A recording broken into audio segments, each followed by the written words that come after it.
Eram quase 2 horas de uma terça-feira quente de 1965, quando o propaneiro Petrobras Norte foi visto na barra do rio Itajaí-Açu.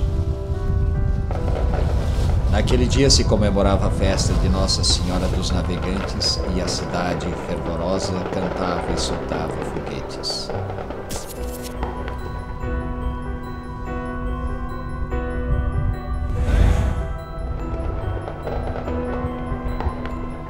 Em 60 minutos, o navio percorreu os 8 quilômetros rio acima e aportou no cais de madeira da Companhia Heliogás, no bairro Cordeiros, carregando 1.200 toneladas de combustível liquefeito.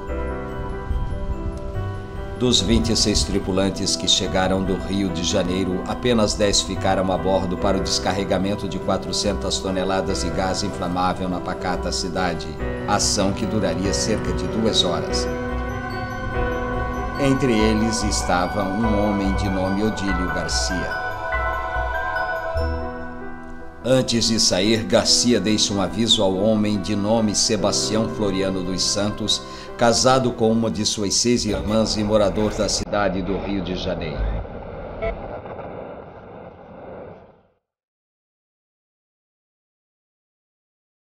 Sebastião, viajei para Porto Alegre dia 14.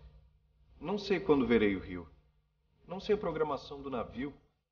Vou para o Petrobras Norte. Comigo está tudo bem. Um abraço, Odílio.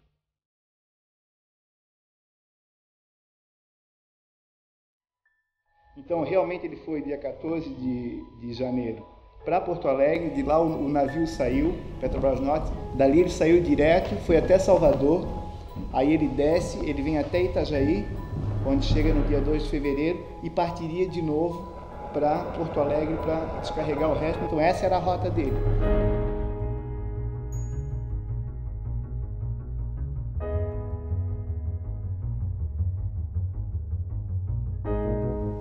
A Heliogás possuía 6 tanques com capacidade para 60 toneladas cada um. 2 mangotes de 8 metros foram ligados às saídas do navio, que partiria apenas no outro dia. Era o fim de uma tarde quente que anunciava a trovoada. Faltando 30 minutos para o fim da operação, o homem chamado Odílio Garcia saiu do navio e chamou um táxi que o levaria mais tarde até a casa de seus pais na Vila Operária. Oi, boa noite. Eu gostaria de um táxi. É aqui na Heliogás. Odílio Garcia. Obrigado. Tchau. Voltando para sua posição no navio, Odílio decidiu conversar com um homem de nome Adolfo Manuel de Freitas, que controlava uma das válvulas sob os tanques de armazenamento em terra. Adolfo morava na rua em frente ao terminal da Heliogás, junto com sua esposa adorável e seus 6 estimados filhos.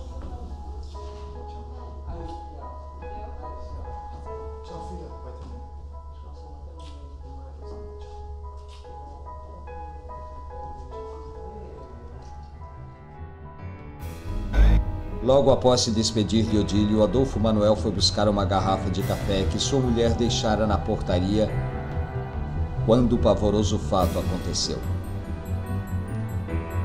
Mal sabe Adolfo que a maré vazante foi a improvável vilã, que afastou o barco do ancoradouro, afrouxou as amarras de nylon e arrebentou os mangotes que carregavam o gás. As mangueiras loucas, como cobras furiosas, se debateram sobre o ar, lançando ao céu densa fumaça de gás que cobriu o sol em Cordeiros. Odílio correu para fechar os registros das válvulas do navio e interromper o fluxo do vazamento. Mas não conseguiu. Pelo assim, o acontecimento que a gente vê, ele não chegou, o fogo não deixou ele chegar. Mas ele tentou, no caso. E dali já pegou fogo, ele foi dentro não demorou 3 minutos, já incendiou.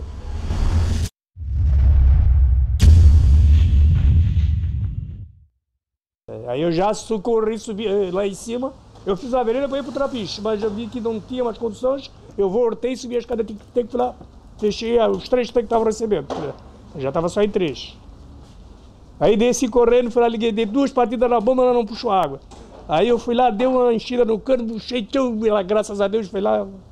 Aí a água cobriu os tanques, tudo, ficou até 11 horas da noite, mano. Mas no navio estourou 2 tanques. Porque os tanques lá eram vertical, né? Era uma ponta com a outra. E a tomada no meio. O aquecimento foi tanto que ele abriu o tanque, assim, fez uma cruz nas 2 cabeceiras do tanque. Chapa de 1 polegada, né? Ó. O navio agora era Dragão, que urrava labaredas de 30 metros e matava de calor quem por ali passasse. Nunca se viu tamanha tragédia no Itajaí-Açu. Ele só sabe que deu retorno e estourou uma gota maior que era do gás. E aí veio se espalhar, aí o navio ficou praticamente fechado de gás, né? E foi encontrar na cozinha, tinha 2 marinheiros, na cozinha já estava fazendo a refeição e o fogo pegou lá embaixo. O incêndio pegou pela cozinha. Inclusive aqueles 2 que estavam lá conseguiram sair e se jogaram no navio para o lado de fora do rio, onde vieram morrer afogados. Aí daí para cá todo mundo ficou esperando o navio queimar como podia, porque ninguém lá perto chegava. Dava lá a labareda de fogo, que parece que era 7 e pouco da noite, parece que era mês de fevereiro, parece que as nuvens estavam um pouco baixas, parece que rolava na altura, assim, cada explosão, né? Porque de vez em quando abriu uma válvula daquela de escape, né? de segurança, aí abriu o gás, tchum, ele pegava aquela labareda e ia lá em cima. Aí foi horroroso. Precisava ter muita coragem. Eu tinha 3 ajudantes, todos 3. A mulher estava fazendo uma sopa para mim quando eu viesse para casa e uma chaleira do lado.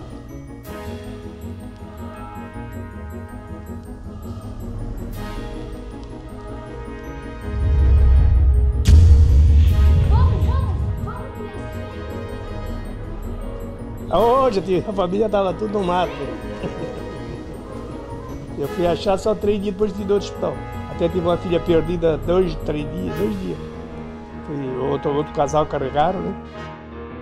Mal sabia Adolfo que sua mulher e seus 6 filhos há tempos tinham abandonado a casa com medo das explosões e do clarão no céu.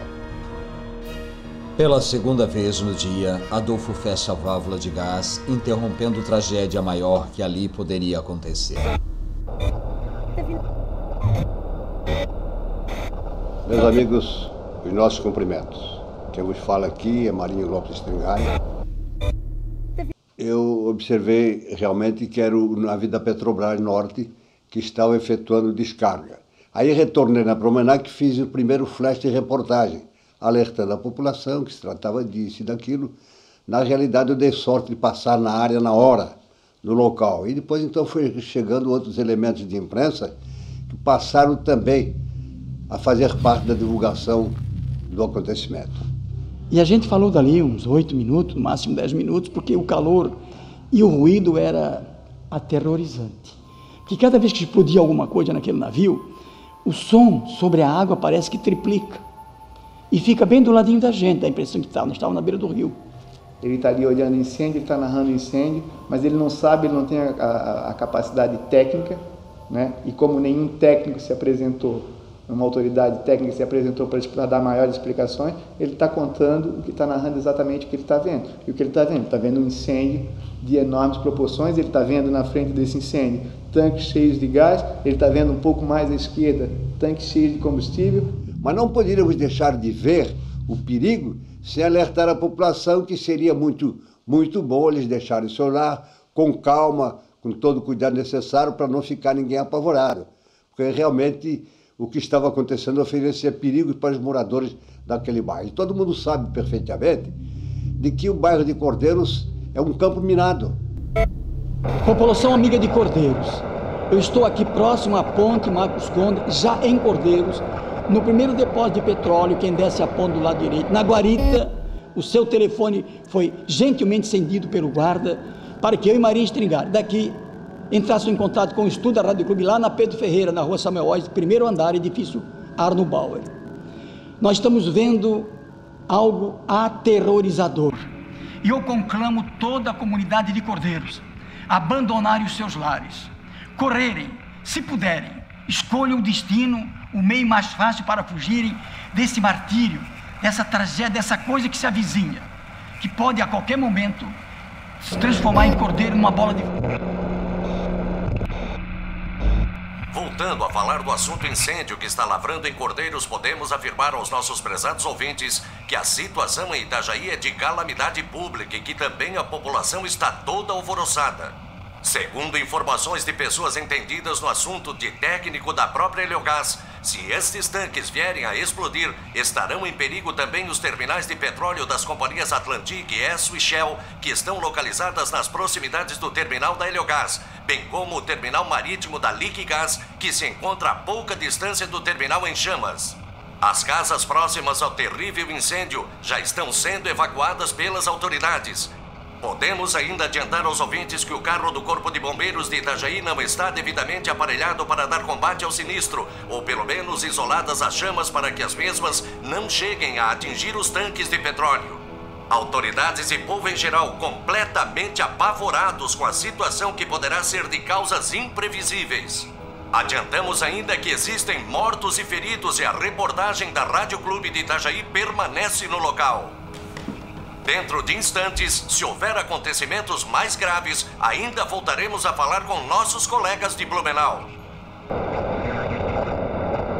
Então, a nossa preocupação é que se tudo aquilo que lá estava da Liquigás explodisse, poderia pegar a Atlantic, depois a Shell, depois a Esso, depois a Texaco. Imaginem o que seria de Cordeiros. Eu lembro que eu falei, sairia do mapa. Aliás, eu até usei uma frase que Itajaí saía do mapa. Então, nossa preocupação seria essa, que o povo saísse de casa com cuidado, porque poderia acontecer uma coisa pior. Fizeram um alerta, a cidade entrou em pânico, todo mundo deixou as suas casas, e eu acho que eles fizeram certo. Havia um risco iminente das petroleiras explodirem, dos navios explodirem, dos derivados de petróleo virem rio abaixo, das madeireiras pegarem fogo. As pessoas começam a fugir, não só no bairro de Cordeiros, mas em toda a cidade. Fujam, pelo amor de Deus, salvem suas vidas, vamos salvar Itajaí, corram, corram. O rádio, presente em quase todas as residências da época, alertava os moradores a deixarem suas casas. Em diversas partes da cidade, as pessoas fugiam com medo do clarão vindo do rio e das explosões que se sucediam nas válvulas de controle de pressão do navio Petrobras Norte. Nessa fuga é que a história vai sendo contada para as outras pessoas que não estavam ligadas na rádio. E muita gente a pé, né, com galinha debaixo do braço. Foi assim, uma noite de sufoco, foi uma noite de susto para todos. Alguns fugiam pelo mato. Todo mundo correndo, e eu, como é que eu ia correr com uns 4 filhos pequenos? E ali o pessoal limpou tudo na correria, não ficou ninguém aqui. As pessoas iam fugindo, iam deixando as coisas todas jogadas, as casas abertas. Olha, aqui em Cordeiros, aqui nessa redondeza aqui, do que era residente aqui, não fica ninguém. Cheguei lá, quando cheguei no portão, aí o guitarra, olha o fogo. Todo mundo correu, ou todo mundo, no mínimo, se preparou para correr. Outros fugiam pelas ruas tomando a cidade.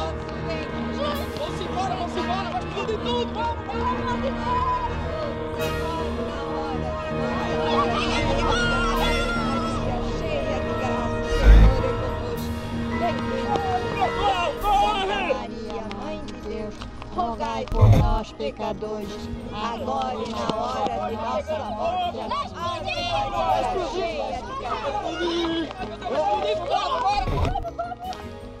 É fato que Itajaí de 1965 tinha em sua economia 2 ingredientes para uma catástrofe incendiária: combustíveis altamente inflamáveis e madeira. Muita madeira para queimar. Por causa disso, a população fugia para o mais longe que suas pernas podiam alcançar. Alguns foram para Camboriú, outros para Cabeçudas, alguns para Brusque, outros para o Morro Cortado. Foram muitos os que passaram a noite fora de casa, temendo o pior. Porque rádio já viu, né? O repórter, eles faziam, porque o gás, eles falavam que o gás está queimando, não tem problema, que o problema agora é que o pessoal fica assim alerta, porque se o navio desprende, uma hora porque o navio estava pendendo, outra hora, meu Deus, aquilo matava todo mundo no cansaço, né? Eu dei uma ajuda que eu peguei uma bateira e fui com a bateira e amarrei mais um cabo na âncora do navio. Então eu olhava para o lado dele assim, da tinta, chegava a estralar, chegava a largar a tinta do casco do navio. Era tão calor que quando eu acabei de amarrar, me joguei na água do calor que eu estava. Queimou e caiu tudo em cima do convés. Atorou, o fogo derreteu. São 4 válvulas. O fogo derreteu o cano e caiu tudo em cima do convés. Entre mentes, a polícia e particulares estão impedindo o trânsito entre Itajaí e Blumenau para que não seja dada passagem nas proximidades do terminal em que se encontra em chamas. A cidade de Itajaí está sendo iluminada por clarão imenso e podemos realmente afirmar que o quadro que nos oferece aos olhos é mesmo de causar pavor. Fujam a pé. Entre mentes, a polícia e Que coisa particulares horrível. estão Dá a impedindo impressão que está explodindo do lado da gente. Fujam, seja pelo amor de Deus. Salvem suas... Quando o dia amanheceu, pouco fogo saía do Petrobras Norte. 2 dias ele ficou queimando ali encostado. Já que começou, o fogo continuou porque a fábrica não foi fechada, né? Foi diminuindo, né? Foi diminuindo. Mas o primeiro dia era a chama. E estava o gás todo, né? Quando acabou o gás, aí amenizou o fogo e ele foi. Aí estava só queimando o mastro do navio, que era de madeira. Estava queimando os objetos do navio. O incêndio foi controlado pelo resfriamento dos tanques durante toda a madrugada. Depois de uma noite de pânico, algumas pessoas retornaram aos seus lares, com o sol clareando seus pertences perdidos durante a correria daquela agitada terça-feira. E teve muita gente que apareceu 1 dia depois, 2 dias depois em casa, todo arranhado, todo esfarrapado. Teve essa parte de sensacionalismo dos radialistas, que foi condenada pela imprensa escrita da época, na época do jornal A Nação, inclusive saiu 3 ou 4 matérias falando exatamente sobre o sensacionalismo que houve. Nós não criamos a notícia, elas acontecem. Nós apenas ilustramos com a nossa redação aquilo que vimos, aquilo que sentimos e a periculosidade que poderá ter um acidente qualquer envolvendo vidas humanas. Na época, como Itajaí não havia meios legais, técnicos, de orientar, de precisar o tamanho daquilo que estava se propagando, o bom é alertar. Eu não era o corpo de bombeiro que salvava, eu tentava salvar com orientação pela voz, pelo rádio. O pânico que os radialistas acabaram ajudando a criar, eu acho que foi necessário e foi prudente, porque as pessoas realmente tinham de deixar as suas casas, tinham de evacuar o território próximo ao rio e próximo às madeireiras e às petroleiras.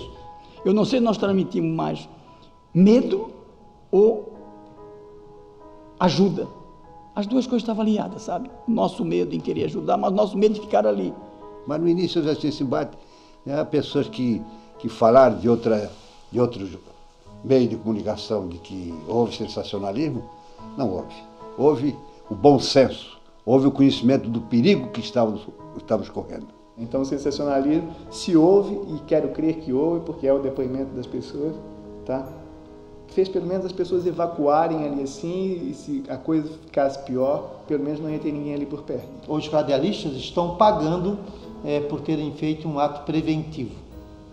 Tivesse acontecido a tragédia dessa forma mais ampliada, eles teriam sido os grandes heróis. O navio foi rebocado para o Rio de Janeiro e a Marinha de Guerra do Brasil abriu um inquérito para apurar as causas do acidente. Mas o processo foi arquivado por não conter provas suficientes.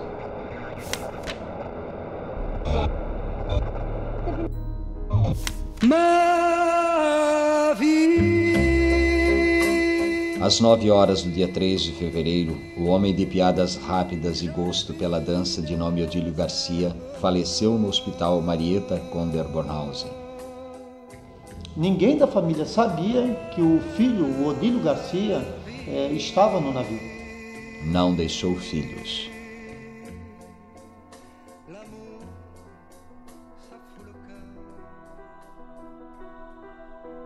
Após sua morte, foi a ele dado o pesado fardo de herói, que retornou à sua terra natal e morreu tentando salvá-la de um dragão furioso.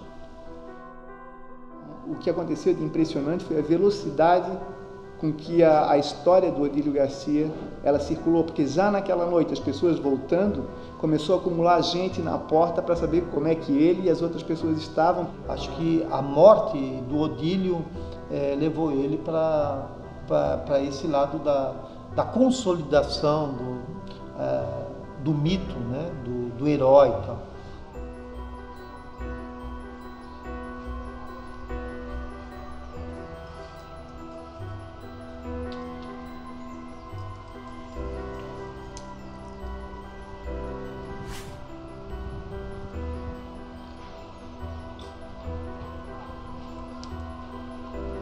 Mas Odílio não foi o único.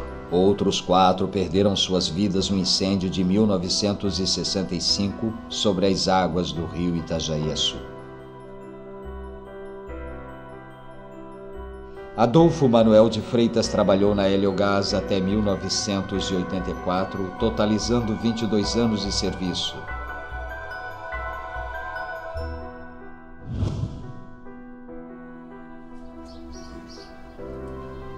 Hoje ele tem 8 filhos, 25 netos e 14 bisnetos.